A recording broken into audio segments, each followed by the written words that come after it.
Hey guys, in this video we are going to learn about troubleshooting the VLAN issues. Let's get started. So to begin with, we will first need to understand what will be the impact of not having a functional VLAN on one of the switch in your network. Okay, so it really depends upon on which switch in the network the functional VLAN is not there. Okay, so let's take an example. Okay, let's say that we have this switch 1 and this switch 2 connected to each other, and we have two hosts on switch 1 in VLAN 10. Now, not having VLAN 10 on switch 2 is not going to affect this because the traffic is going to be locally switched between switch 1. Okay, now if let's say we also had a PC in same VLAN 10 on switch 2, but the VLAN 10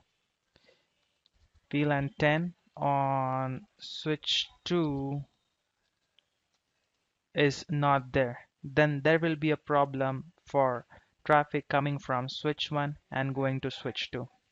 Okay, so it really affects the data plane, and they'll not be able to reach through the data plane. Now, given below are some of the reasons why a switch will not have a functional VLAN. So it can be that the VLAN doesn't exist on switch.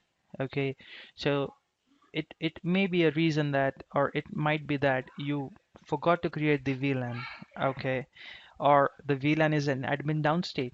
So as we have admin downstate for the ports, we also have the same state for the VLANs as well. Okay, so maybe that the VLAN is an admin downstate, or you have a trunk between the switches, but the VLAN on the trunk link is not allowed. Okay, that might be one of the reasons. Let's look at some troubleshooting examples. Okay, so first example we have is host A on switch 1 is not able to reach host B on switch 2. Let's look at this topology. So we have the switch 1, switch 2, switch 3, and let's just assume that this is PC1, PC2, and PC3. Now all of these PCs needs to be in VLAN 10 on all of these switch ports. Okay, and the first issue is that this PC over here is not able to communicate with PC onto the switch 2. So I'm on switch 1. Okay, now the PCs which I was referring to, those are actually routers, and I'm treating those as PCs. So let's first look at the CDP neighbor information to check on what port this switch, or on what port the switch 2 is connected, and what port the router which we are referring as PC is connected on. So here on switch 1, if we look at the CDP neighbor information, we can see that the switch 2 is connected on fast Ethernet 1.1, and the router, which we are referring as PC, is connected on port number fast Ethernet 1x3. Now let's go on router 1 and check if we are able to ping router 2, that is IP address 10.1.1.2. So I'll say ping 10.1.1.2, and as we can see, we are not able to reach 10.1.1.2 IP, which is on router 2. Okay, now router 2 is connected on switch 2. Just to confirm that, what we can do is we can look at show CDP neighbor information, and here you can see it is in fast Ethernet 1x0. Okay, so as we said, this needs to be part of VLAN 10. Let's go on switch 1 and check if router 1 on port number fast Ethernet 1x3 is actually part of VLAN 10. So what I can do is I can say show interface status and look at the fast Ethernet 1x3 port, which is in VLAN 10. Okay, and the connection between switch 1 and switch 2, which is F1x1, is in trunk. So we are good on this part. Let's move to switch 2 and check what it has. So I'll say show interface status, and I can see that we have a connection between the switches on F11, which is trunk, and F12, which is trunk again between the switch 2 and switch 3.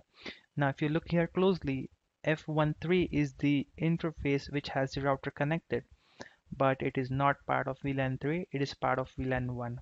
Okay, we'll just be double sure and check if it is the case, and yes, F13 has router 2.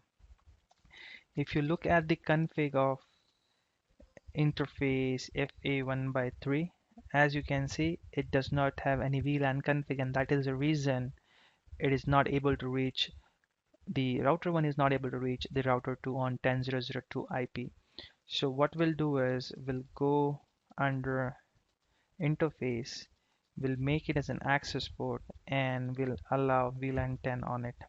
Okay, now let's check after doing this if we are able to reach from router 1 to router 2. We'll do the same thing again, and hopefully this should be reaching this time. And yes, we were able to reach 10.1.1.2 from router 1. Let's run a ping once again, and yes, we are able to reach. So this was the first problem, that your access port was not part of the appropriate VLAN, and that was the reason you were not able to reach from the PC1 to PC2, that is router 1 to router 2. Okay, now let's look at the next issue. So next issue is that host A and host B are not able to reach host C on switch 3.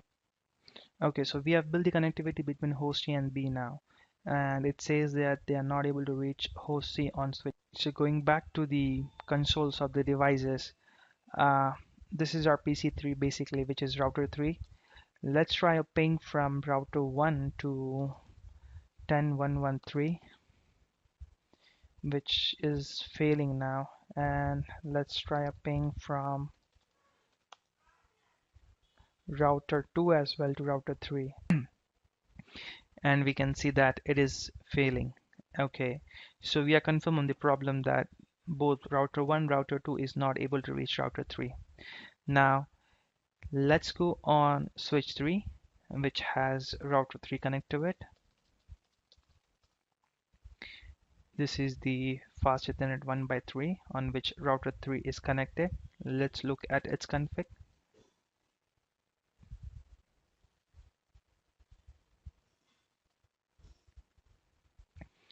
And this is part of VLAN 10. So we are good on this. Now there is a trunk link between switch 1 to switch 2 and switch 2 to switch 3.